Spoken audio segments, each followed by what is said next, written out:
New Thought Media Network. We are a global broadcast network of positive music, media, and entertainment, inspiring humanity's evolution along the journey of enlightenment and creating a world of love, peace, empowerment, and prosperity for all. New Thought Media Network. Positively inspiring.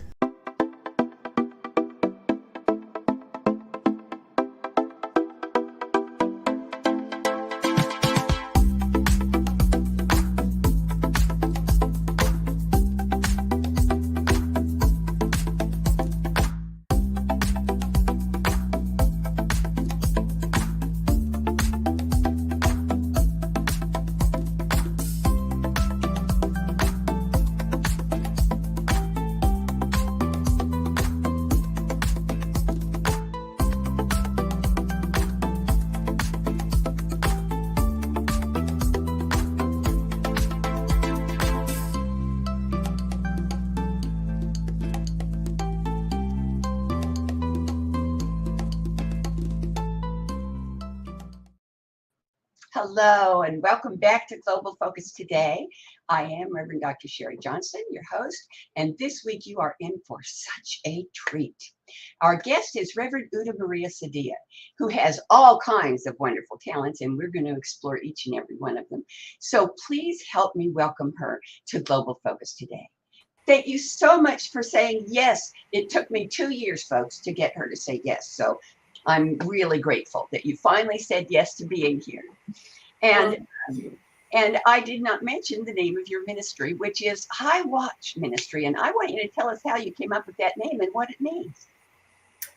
Oh, well, High Watch is one of Emma Curtis Hopkins' words, and we use it. And been used in New Thought, in Unity for a long, long time. And so I'm into Emma Curtis Hopkins big time. And so I chose the word High Watch. So that means looking up, always looking up. Always looking up. That is so marvelous. And you just happen to have a book with that in the title, which is pretty cool too. Yes, my book is there you go. Oh, it's right around, okay. So it's High Watch, The Mysticism of Emma Curtis Hopkins. And so I can share how I got to do this book. Yes, do. Yeah. Please tell us how you got to do that. Yes, I will share with you. So this, my whole life has been, I've been guided to follow spirituality in some kind of way, shape or form. And from even when I was a child, I was in France, actually. I was moved from Germany to France. And there was this little white church in the center of the little village. And I was so attracted to that. The church bells, and at noon there would be like, they called it the Angelus, which is like a certain kind of prayer. And so everybody would stop working, and it was so sacred and holy. And I really loved it. And then for a long time, just didn't do anything other than the rituals, the Catholic rituals. But I wanted to be a priest, but they didn't let me because you know yeah, they don't. I got that too. So I searched, and I ended up in Unity, and so weird. Like everything was guided, divinely guided. I was my children. I have 2 children. They are now my son just turned 50. So my daughter just turned 50. So I understand completely. And I had a babysitter who had a daily word, and one day she said, "Oh, Maria," everybody calls me Maria, and "Oh, Maria, there's a church for the daily word." And I said, "You want to go?" And so the 2 of us went with the 4 kids. She had 2 kids, I had 2 kids. And so we'd go to Mass, and then we'd go to Unity. And it felt so scary, but we did go with, and I don't know if you knew Reverend Billings, who was like called the Unity Pope at one point. Like such a wonderful person. And so that's when I started studying New Thought. And I was privileged to go to Unity and to have teachers like Frank Judici and Ed Rabel. And so you can imagine it was amazing, right? And so when I became a licensed teacher and so on, and I couldn't get to this minister dream until I was invited to do some classes in spiritual living, in religious science. So at one point, I was working in a Unity church. I was assisting, and we had to move, and 2 books were left in the bookstore, and they were slightly damaged. 2 books, and it's like literally they fell at me. Like it didn't actually fall out, but it was like this. You have to have this, and it was Scientific Christian Mental Practice by Emma Curtis Hopkins and High Mysticism. And so I did read and study scientific, and it changed my life. And some people around Emma, who knew Emma and who had studied Emma, said, you can't go to high mysticism. You can't study high mysticism. It's just too much. You have to go through all her writings first, and then you may end up, quote unquote, studying high mysticism, or tell me I can't do it, right? That's right. Yeah, no, tell me I can't do it. And so I decided I was absolutely going to do it. And so I had the original high mysticism. At the time, very few of Emma's books were actually published. And it was like Divorce published Scientific High Mysticism and a Resume, I think, and like just not very much. Oh, right? I like Resume a lot. Yeah. Well, Resume is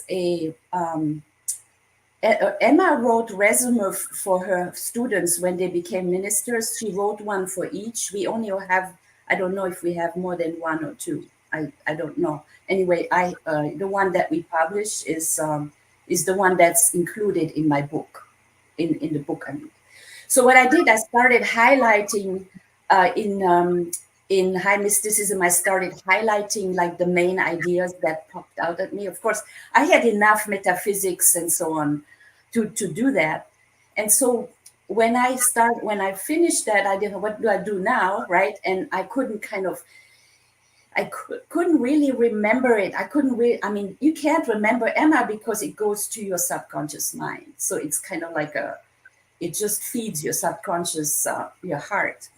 And so I decided to write out all the highlights to keep because what she does, she does one really fabulous thought, and then she gives 10 examples of like all these people we don't know.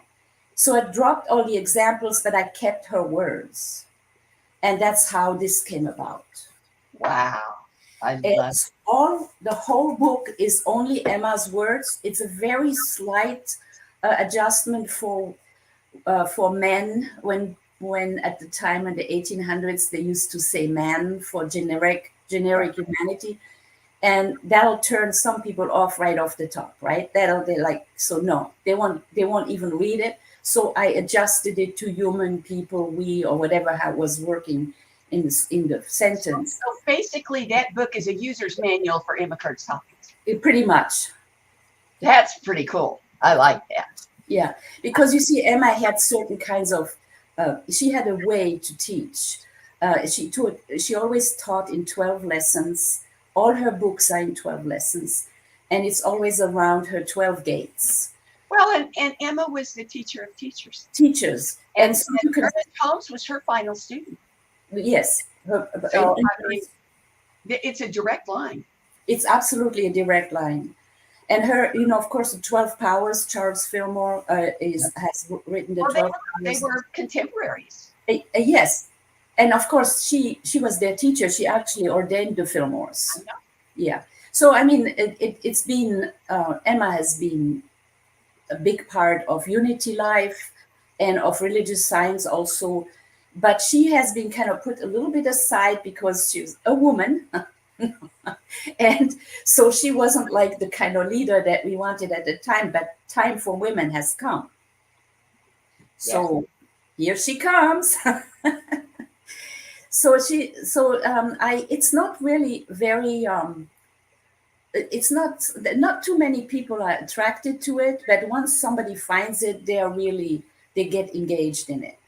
I think she's what's called a hidden gem. Oh, she is, absolutely. Because nobody discovers Emma Curtis Hopkins and says, oh yeah, fine, never mind. No, they go, where has this been? Why do I not already have this? You know. So, and I've got, of course, all of her stuff in the Metaphysical Research Library, because you can't have a Metaphysical Research Library without Emma Curtis Hopkins. Right, and we have all the books from Wise Women. I have more. I have doubles that I already gave you some, but I have more, and they're not necessarily well edited sometimes because nobody had time to actually compare perfectly. But at the time when Marge Flotron here in Chicago was doing a Ministry of Truth International, she was very particular. You can't, like, it has to be perfect. And in the end, this perfection has held it back. So it's better to have it not so perfect and have it out there instead of, because I mean, there are 27 or 28 Bible series, on each is 12 lessons. But one of the things that people don't actually realize, that she did not write all of that. A lot of it was her students. Mm-hmm. For example, Scientific Christian Mental Practice was put together from her classes by her students. High Mysticism is directly by Emma. Resume is directly by Emma. And then there's something called Christian Science Notes, mm-hmm. which was her first theological, like the first part of a practitioner course in Chicago in her theological seminary. And that one, it's only been published, I think, recently because of the words, Christian Science Notes. Right. But that one is, that's very much her. Drops of Gold wasn't her. And, certain things, you can feel, you can actually feel. You can hear her voice. It's kind of what happened to me when I was typing her words. I would trance out of I would start at 8 o'clock at night and come out of it at 2 a.m, totally in a different frequency, different vibration. And I'm not used to that. That doesn't happen to me very much. But when I was typing her, copying the words, it's amazing. You were channeling Emma. It was amazing. Well, I was just using her book, right? So she has been incredibly influential in my life. And I do intensives, like a weekend for people who really want to study her. I give an intensive class.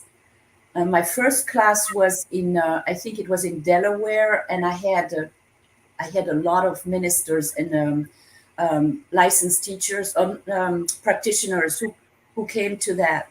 And but it's not as popular. But if somebody wants it, I do it for Roots, okay? Roots, I've done it for CCL, a Center for Conscious Living in Morristown, New Jersey. I've done that several times. They have kindly invited me again and again. You have something else you're doing for CCL in Morristown, don't right? You? Isn't that pretty soon? That's a whole. Okay, so aside from Emma, something else that you do that it's so funny because it seems like I'm flip-flopping around between those different kinds of interesting teachings, or what do you call it? Focal points. But there's always a thread. Yeah, and always have the thread. So going back to my childhood in France and in Germany and France, I went also again to that same church where the books fell at me. That's the same place where this started to happen. The minister there at the time was giving classes on Jonathan Livingston Seagull. And he was doing all these theatrical things, jumping off the stage at the end. He's gone to the other side in the meantime, but he was really inspiring. And Spirit kept saying to me, and it's like I kept hearing it, the little prince, the little prince, the little prince, the little prince. And I said, I don't want it. I don't like it. I don't want anything. Never mind. I don't want to do it. But of course, spirit is very persistent, right? So I'm in Unity studying metaphysics. And all of a sudden, it was like I was bound and determined to find the metaphysics of the Little Prince. And so I did come up with an outline and found things. I mean, it was very primitive at the time, but since it was new in Unity and it was my French background, of course, everything French I love. And I'm fluent, so I can kind of convey messages in French or German. And so I was in Unity, and they said, well, we want you to go to the conference. In 1995, we had a conference in Unity Conference. And I don't know if we ever have them again. It was the first World Unity Conference in Birmingham, England. And I was invited to present The Little Prince across, would you believe, from James Dillard Freeman. I had a full house. I had across from James Dillard Freeman. So that was like amazing, right? And at the time we had projectors, right? So I had transparencies for the little pictures and all that. And I was so worried that I would get in trouble for copyright and all that, and so on. And so I presented my lessons from the Little Prince in French, German, and English at that conference. And it launched me, and I with this Little Prince lessons, and so that I offered that. So it has evolved considerably since then, and I've done it at Anton, like an introduction.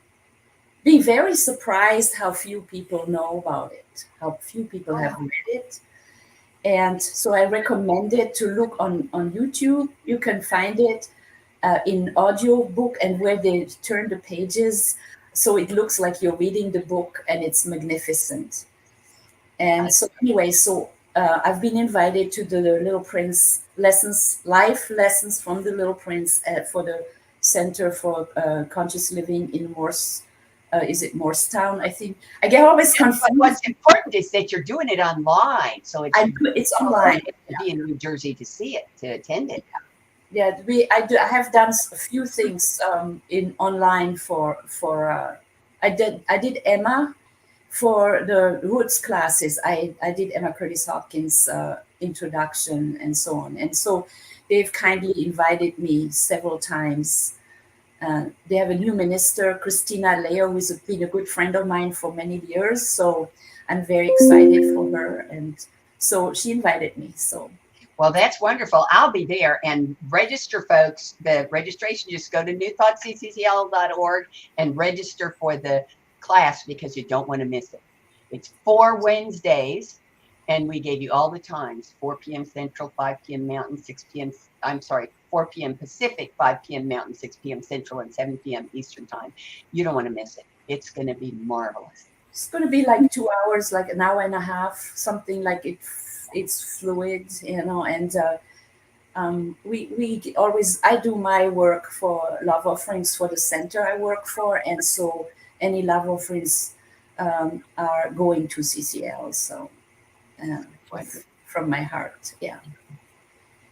Yeah, well, I have 4 or 5 questions that I ask all my guests.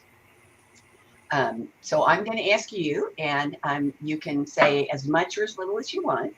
But everybody gets the same questions, and even when they come back a second or third time, the answers are always different. So I have a lot of fun with these questions. Here's the first one. How does what you do with the Ministry of the High Watch, with the Little Prince, with Emma Curtis Hopkins, how does all of that, what you do and how you do it and who you be when you're doing it, how does all of that contribute to, encourage, support, pick your own verb, conscious evolution? Wow. When I work in the corporate world, and I'm in touch with many people who have never really heard of New Thought. So for me, I use the word seeds of greatness, and I plant little seeds. So it could be like asking people to, reminding people to be grateful for their lives, for their jobs, for that started very strongly during COVID times when everybody was at home, and so I had ministry, a lot of that going on during that time where I would calm people down and give them little seeds, and mostly like gratitude for life and so on. And sometimes I'm able to give them a little more depending on how interested they are. And I basically I set little fires or plant seeds, and I watch them grow from a distance, because I believe that they will grow in their own time, and I don't have to know exactly what happens. So I think it greatly contributes to evolution, to spiritual evolution in the world. Oh, I think it does too. Our evolution does, right? Yes. Whatever we do, yeah. Okay, now the second question sounds kind of like the first one, but it's different. How does what you do with Ministry of the High Watch and Emma Curtis and the Little Prince and how you be and who you are, how does all of that contribute to or support or unveil or world peace? Ooh, that's another question. I said, world peace. Okay. Well, it's really we can only be the example for the world. It's really, we can't influence anybody other in any other way but our own example. And so my work is to evolve myself the best I can, and to live in peace in my own world, with my family, with my friends, to live in peace as much as possible. That doesn't mean there aren't any challenges, believe me, but to always remember that. And I think that is the contribution that all of us invariably make to world peace, is to model it on our level of experience, or at our level of experience. I like that. Okay, this third one is the one that people get. Oh, I forgot one. Let me ask you the other one first.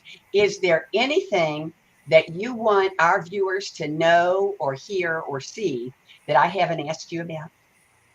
Well, I think we're going to talk about the Aramaic work, so we'll talk about that after. Yes. Next. So yeah, that's a big part of my life also. But otherwise, I'm still in the corporate world, and I think it's a perfect place for us to grow and learn. But I'm going to retire soon, and so I have found through Emerson and Anton, found different. They found me actually. They asked me to join them, so I'm part of the Vistara School for Inner Wisdom in North Carolina. And it's okay if I say the names, right? No, with wonderful, absolutely brilliant Laura Mock and Franklin Mock. And I'll be close to Reverend Melissa Higginbottom, who is also one of my really, really best friends, among others. And she wants to hang out, quick girlfriend hangout. And so we'll all have a really great time together at the quiet place. And here she is. she's listening. So anyway, Melissa is a very wonderful, enormously brilliant person who we all aspire to be like her. Oh yeah, my mentor. Yeah, she's amazing. So I'm very excited. So probably at the end of the year, I'll make that big step to step out of the corporate world and into a quiet place. Wow. Into like North Carolina, into the mountains. And yeah, I'm excited. The group there is absolutely magnificent. The people in that group, the most loving, just sweetest people. Yeah. Okay, now here's the one that was supposed to be for you. Close your eyes. You need your imagination for this one. Okay. We are assuming that everything goes exactly the way you want it to go. Every little detail, every interaction, every relationship, every event, every single element of your life goes exactly the way you want it to go. 10 years from now, what does Uda Maria Cedilla and High Watch look like? Ooh. I hope I don't disappoint you with that answer. Okay. I don't have a plan except for moving to North Carolina and to find a place there that a sunny place with trees around. Because my life is so guided that I don't plan ahead because I can't wait to see what the spirit has in line for me.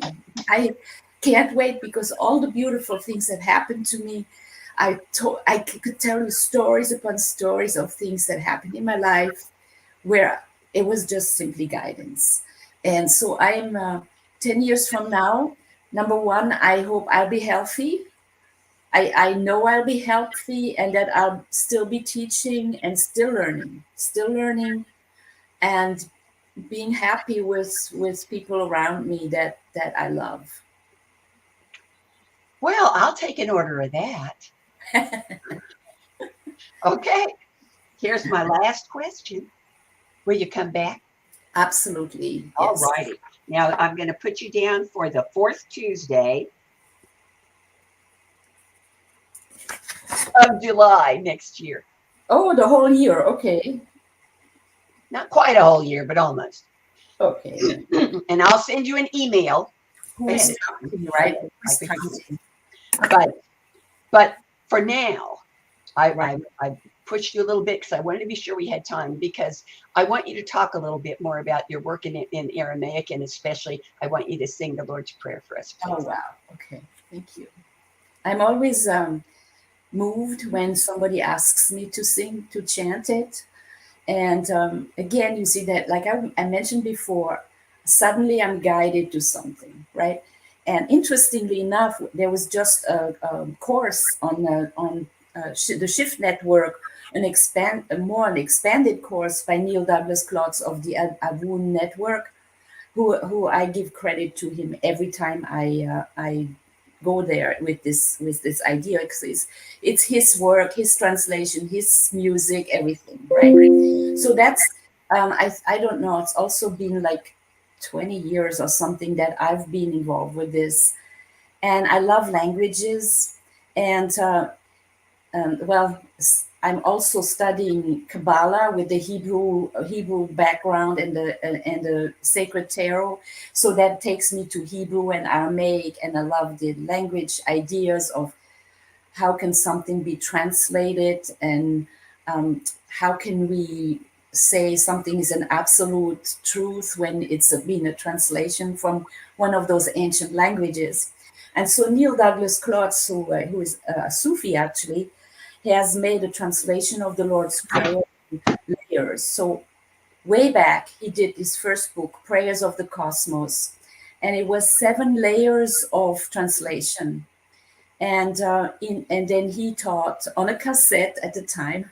He taught how to chant it, and I don't know what happened, but I was I mean, I don't know. I couldn't think or do anything else for like until I learned it. And I'm not a big memory person. Like, I don't memorize a lot. But if you ask me, like today, right? You asked me, I didn't know you're going to ask me.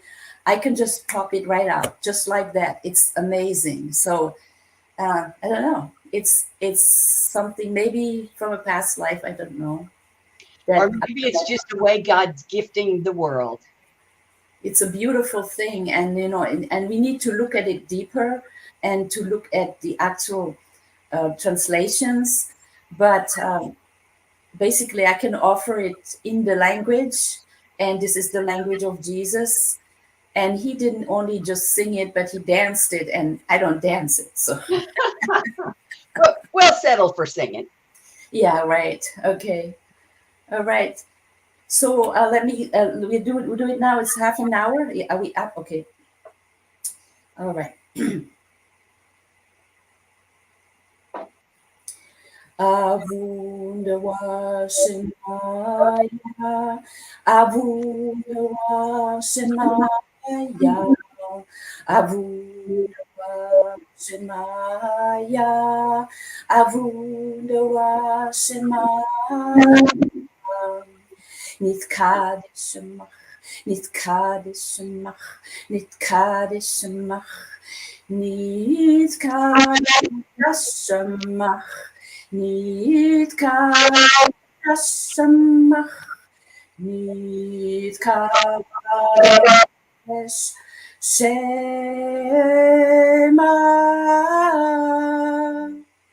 Tete Malkutach, Tete Malkutach, Tete Malkutach, Tete Malkutach, Tete Malkutach, Tete Malkutach, Tete Malkutach. Netwe Sivianach Aikana, Deba Shemaya af Be'arha. Netwe Sivianach Aikana, Deba Shemaya af Be'arha. Havlan lachma de sun kenan yaumana. Havlan lachma de sun kenan yaumana. Washwoklan nachar bein wachtahen. I Canada frenan shwo kan der chaya bein. Washwoklan char bein wachtahen. I Canada frenan shwo kan der chaya bein. Wela tachalan le nesuna ela padzan min bisha. Wela tachalan le nesuna ela padzan min bisha. Metol de malkuta, wahaila wateshbuta, lelam amin amen, lelam amin amen, lelam amin amen. Lelam amin amen.